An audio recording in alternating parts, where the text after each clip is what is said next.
In the dying orange light of a Pennsylvania October, the woods behind the old, forgotten Wexler estate whispered.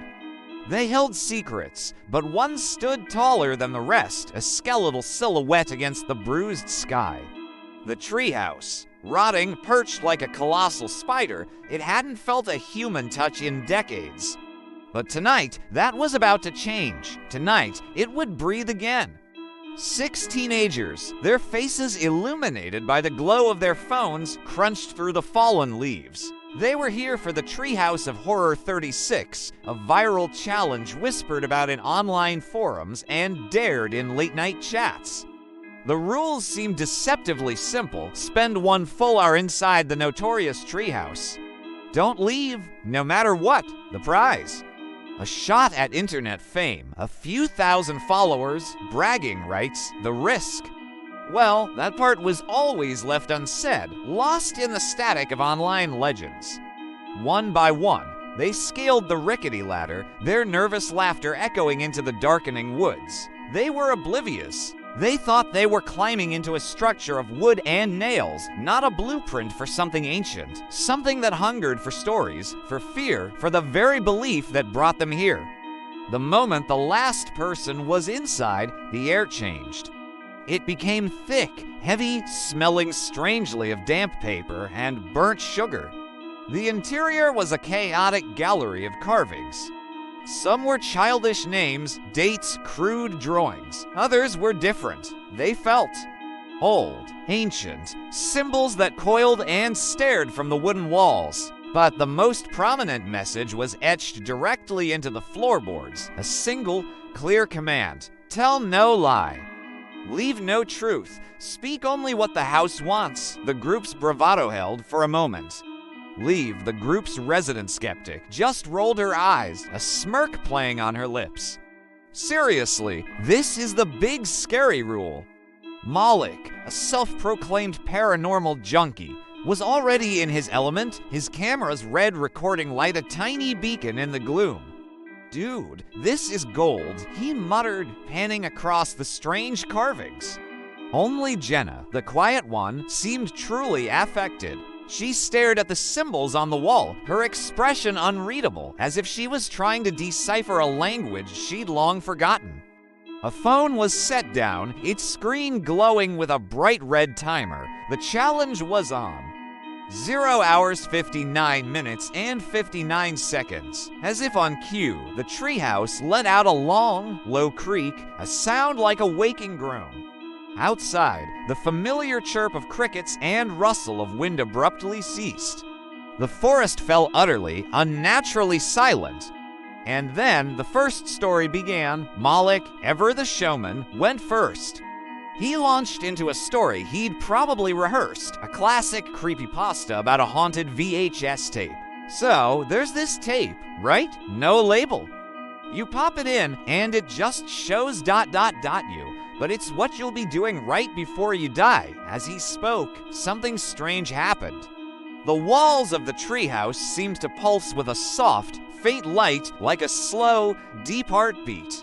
His voice, once confident, began to drag. His eyes lost their focus, glazing over.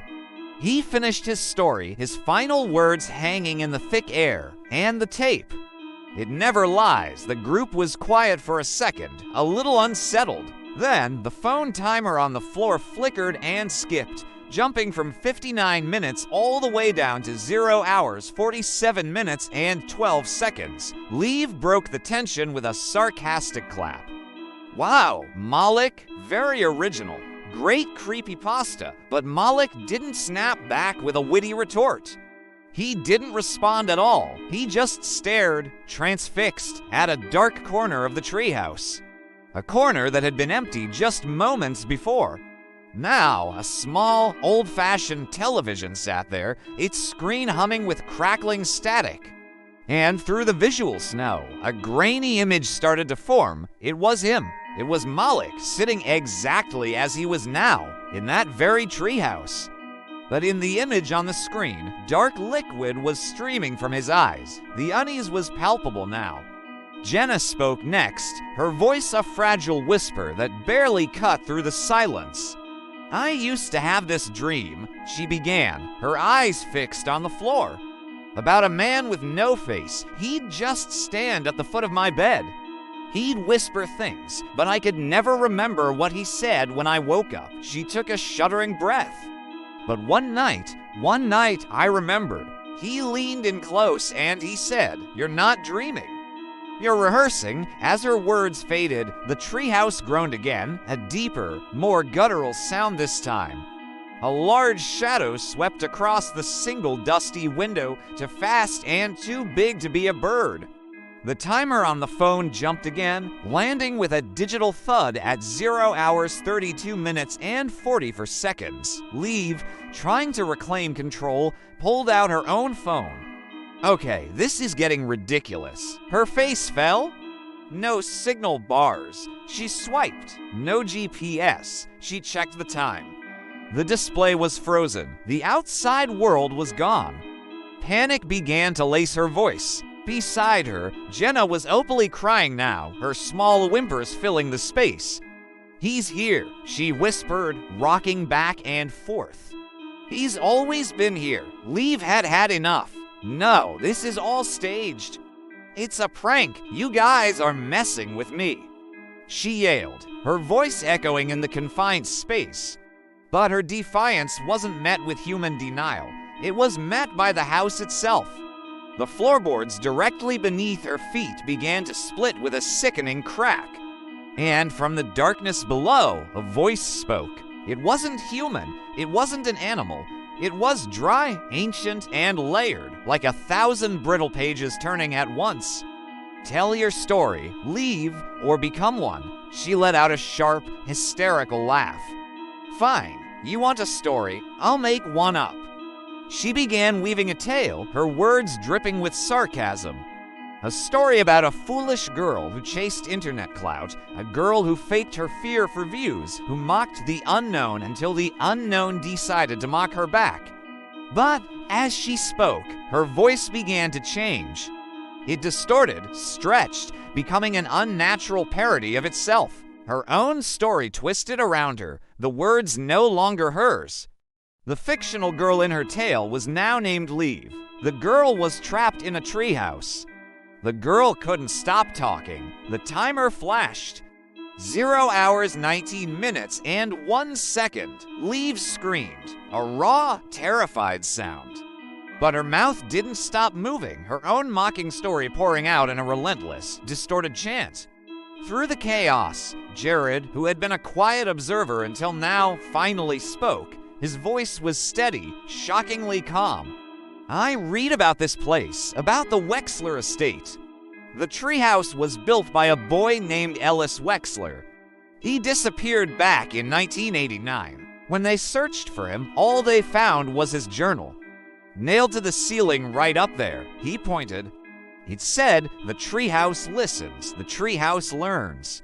The treehouse lies." As he spoke these words, the walls seemed to weep. A thick, dark sap began to bleed from the carvings. The timer on the floor went haywire, the numbers blurring as it accelerated, finally stopping at 0 hours 6 minutes and 6 seconds. Jared then did something no one expected. He reached into his backpack and pulled out a worn, leather-bound journal, Ellis Wexler's journal. He hadn't told anyone he had it. He hadn't told them this wasn't his first time here. As he held it, the journal flipped open on its own, its brittle pages whispering as they turned to a fresh, unwritten page. And then, in elegant, bloody script, words began to appear, writing themselves into existence. Chapter 5, Jared's Confession. The transformation was complete.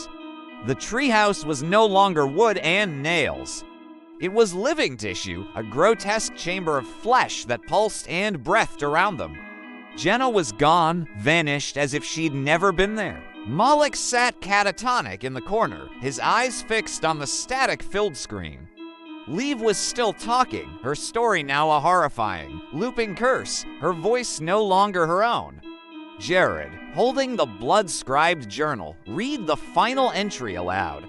To escape, one must tell the story the treehouse wants, not the truth, not the lie.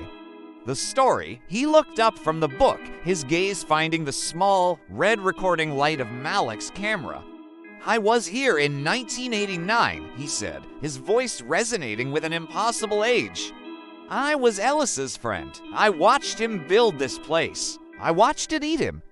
And I came back to finish what he started." The entire structure shuddered in what felt like ecstatic release. The timer flashed. 0 hours, 0 minutes, and 1 second. Jared smiled, a slow, terrible smile that didn't belong on his face. I am the story. Weeks later, a new video began to circulate in the dark corners of the internet. The title was simple: Treehouse of Horror 36. Full footage. The video shows 6 teenagers climbing into a treehouse. It shows 5 horrifying stories. It shows the timer hitting 0. It doesn't show a single one of them ever leaving. The video file is corrupted at the end, but just before it cuts out, new words appear etched onto the screen, as if carved into the lens itself. Tell your story. Or become mine, and then the upload counter resets and the video begins to play again. Thank you so much for joining me on this terrifying tale. If you enjoyed this story and want more explorations into the unknown, don't forget to hit that like button, subscribe to the channel, and ring the notification bell so you never miss an upload. Stay safe out there.